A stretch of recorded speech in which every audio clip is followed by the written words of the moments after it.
In today's episode, I am talking about what it means when we are truly in a flow state, how to achieve it, and most importantly, to maintain it. Let's get started.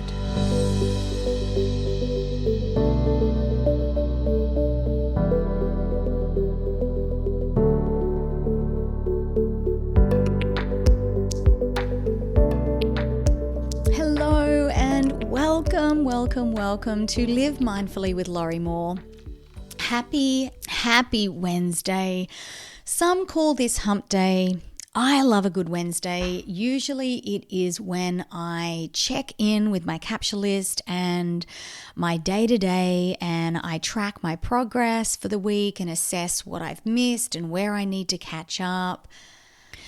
It's also the time of week where, for me at least, the stress of Monday and Tuesday are gone.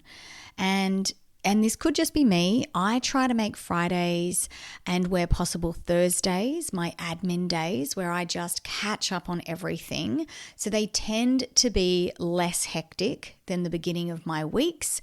And I've engineered it this way. I purposefully don't book clients on Fridays.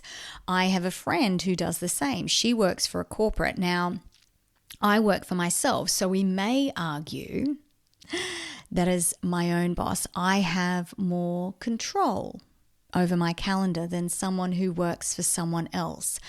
And this is true to a certain extent, but even if we work for someone else, we should still have some, if not full, control over our diaries. So with my friend, she may have internal meetings on Fridays, although that's really rare too, but she will never book a client-facing meeting on a Friday because she needs this day. She needs this day to set herself up for success for the following week, to get all her ducks in a row. She needs Friday to assess how much, if any, weekend work she may need to do. And she uses Friday to manage her flow state and to get her in the zone. And this is really important because being in a flow state or being in the zone is really important to our mental health. It's imperative to our focus, to our enjoyment of our days, and to our ability to thrive. So let's break this down.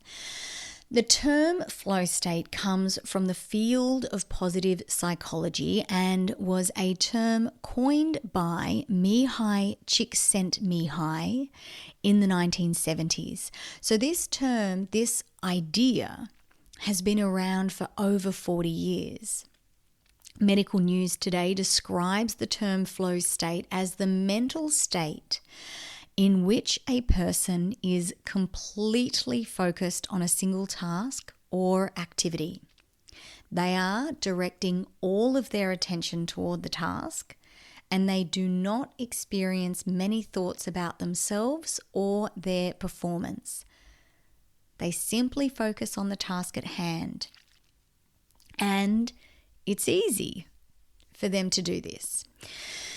Now, what people do in a flow state is not necessarily important for this conversation. That's not the thing I want us to focus on. I want us to focus on how we feel when we are in a state of flow, because that's all I really care about. It doesn't matter what you are doing when you are in a state of flow. It does not matter what the task is. Most of us, we're not curing cancer. Most of us are not making big, outlandish, positive changes in the world. And most of us we're not interested in doing that either. Most of us only care about living a good life, loving our tribe, serving our community, And we would love to be able to do that and feel good inside and smile genuinely and say when asked, "How are you?" "Yeah, I'm really good." And mean it. That's what most of us want. And this is why the flow state matters, because when we are in a state of flow, we actually feel really good about ourselves. It feels like everything we are doing is successful. And maybe we can't necessarily pinpoint why. Everything just feels like it's easier than usual. And when you are in a flow state, life feels good. And it's got nothing to do with the task we are doing. It's not that it's necessarily an easy task that we're completing. In fact, often it's a task that is challenging, but not impossible. But it's got nothing to do with the task. You feel this way. You feel in this flow state, hanging out the load of washing or scrubbing the toilet just as much as you would when you do the work that gets you the promotion, or when you see the hard work of your child or your grandchild pay off when they step up on a stage and get an award. And we notice when we are in this state of flow that solutions to our problems arise in our minds with little effort. The right thoughts come to us at the right time. We say the right things, we think the right things, and we do the right things. And all of this information is being relayed to the brain, and the brain responds with this little surge of dopamine, the natural happiness chemical produced in the brain that we feel when we are doing something rewarding, that we feel when we feel good about ourselves. And it's not a big surge of dopamine, and that's really good because big hits of dopamine come with big crashes and often leave us feeling depleted. For example, we've all had big hits of dopamine and we've all experienced the crash when we spend big dollars somewhere. And in the moment it feels so good and we feel really good about our decision making, but then it wears off. And quite quickly, really we're thinking, oh, I spent too much money. And maybe now we're home and the shine of this new purchase is gone, and all of a sudden we actually don't feel good about ourselves, and it detracts from the whole experience. So we don't want the big surges of dopamine. They don't make us feel good and they wear off way too quickly. We also don't want too little of the dopamine. Too much dopamine leads to poor impulse control. Too little leads to lack of motivation. We want to find the middle ground, and little bumps of dopamine are amazing for our mental health. It gives us just enough of an energy boost to keep us motivated. And in all honesty, that's not hard to do. And you'll know if you're in the little bumps of dopamine, because you will be feeling in this flow state. So the big question is, how do we get it? And how do we maintain it? And all of this is tied to mindset and planning. Mindset and planning. And that's it. The three biggest killers to a flow state are overwhelm, distraction, and lack of reward. And I have spoken about these topics in episodes previous, but not as they tie into a flow state. So knowing your calendar, knowing what you have coming up and feeling competent in managing this is an integral part to the success of a flow state.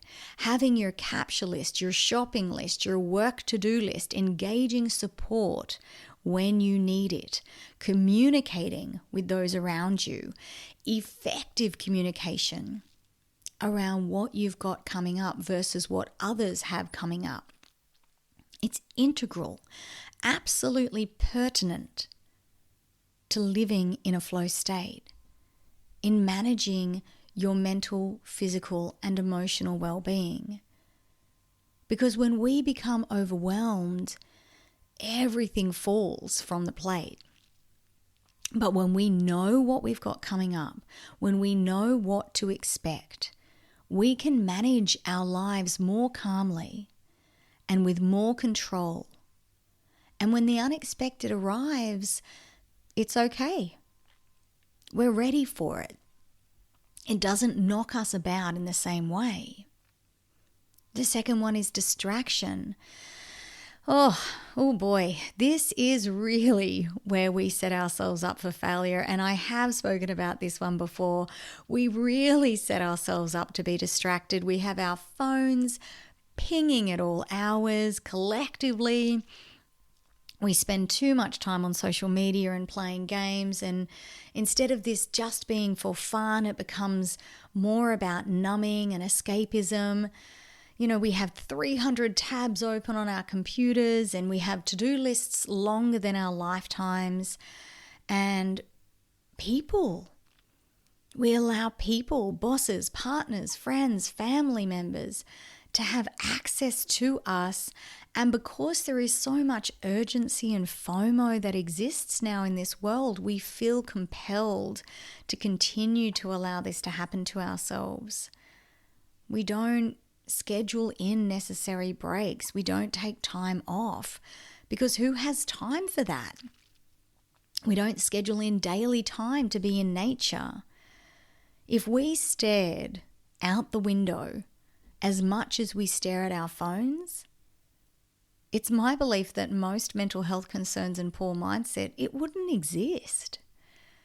So in order to be in a state of flow, we need to limit distractions. And there's a whole podcast on this. It is episode 27 and it is called Part 1, Limit Distractions.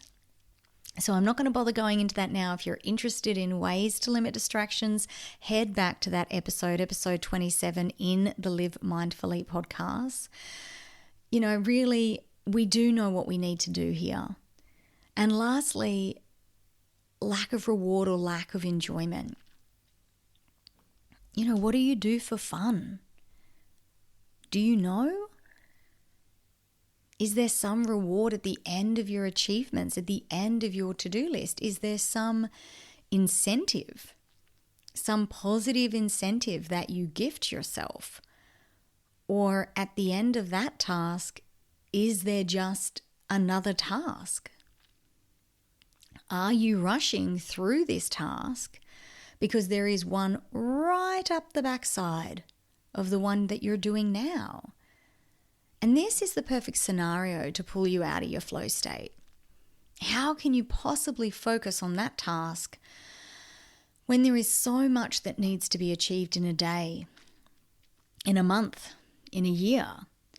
Another thing to tick off, another thing that needs to be done. And it's so funny to me, hint, hint, I do this as well. So it's certainly not a criticism.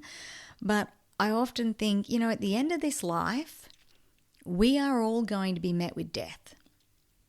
That's a simple truth. We can't escape it. And if we're all headed in that direction, then the purpose of living a life is about the journey. As far as I'm aware, there's no big trophy at the end for the person who knocked the most off their capture list. There's not necessarily a big payoff for the person who did the most stuff. There's just death. And hopefully we all get to the end of this one great life and can look back and say, yeah, I did a lot of stuff and I made a lot of people feel good. But the person I made feel the best, the person who I made feel the happiest and most loved, that was the gift I gave myself. And that's what a flow state is.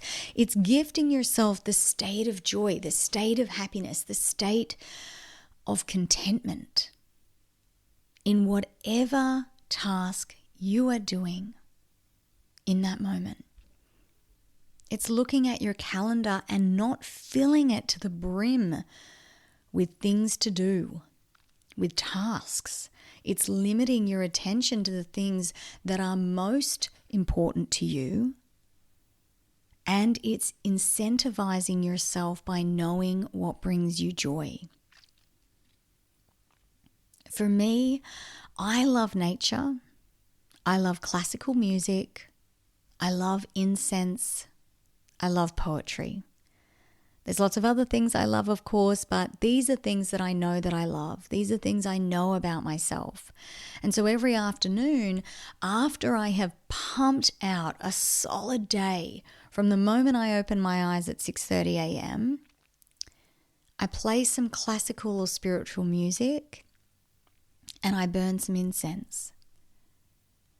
I have taken the time to position my desk to be in front of a window that faces these big, beautiful trees so that they are always in my peripheral. Now, this may not, a butterfly just flew past my window.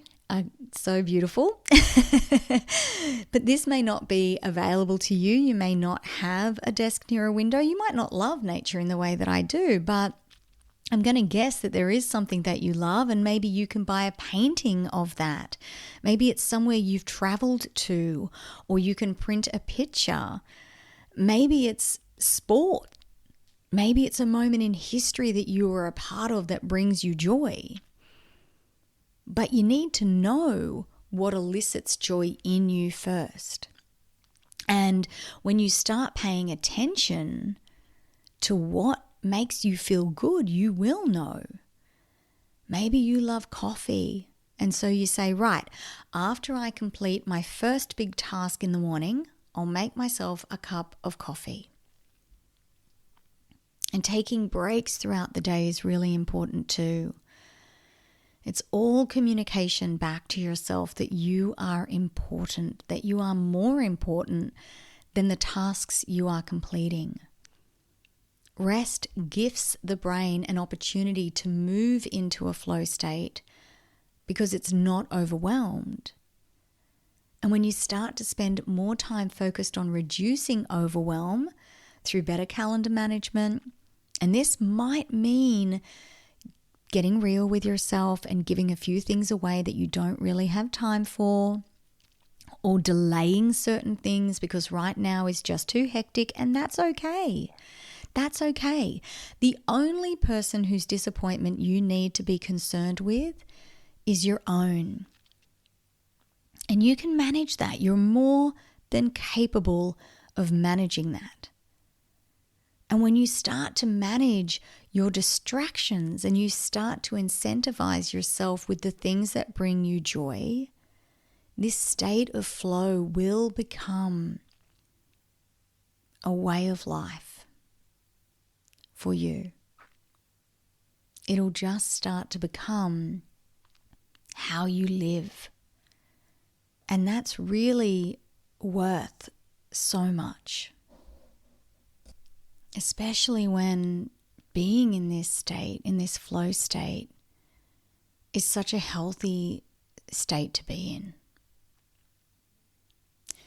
Thank you so much for listening to today's episode. I have included a wonderful article in the show notes called What a Flow State Is and How to Achieve It from Medical News Today. It's a short read and well worth it, and it provides some more ideas around flow state and how, of course, to achieve it. If this episode has resonated, please consider subscribing to this podcast and sharing it with your loved ones. Not that I want to encourage more social media use, but it is fairly easy to share podcast episodes to your socials, and I would be most grateful with any assistance you can gift me to spread this podcast as far and wide as we can. I'll be back again next week with another great episode. Until then, take good care of yourself.